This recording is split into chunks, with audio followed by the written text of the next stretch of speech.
So first off is raise to wake. Now you don't have to touch anything on your phone, you just lift it up and the screen turns on, showing you your lock screen.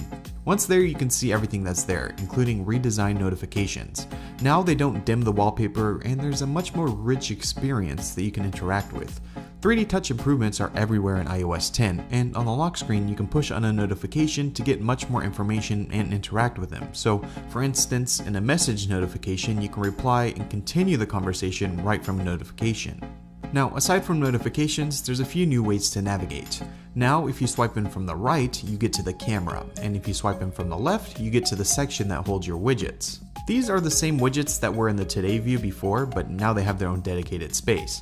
There's a few new widgets like detailed weather, activity, Siri suggestions, maps, mail. Almost every stock app has its own new widget. And again, like the notifications, these show you much more information than they did in iOS 9.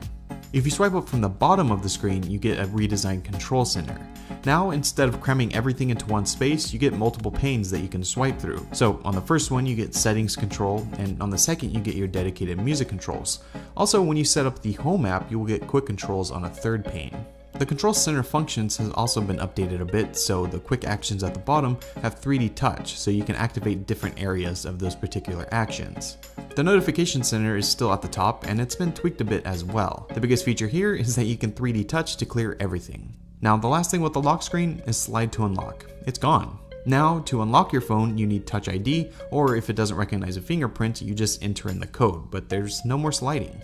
Once you get in the phone, you have the home screen.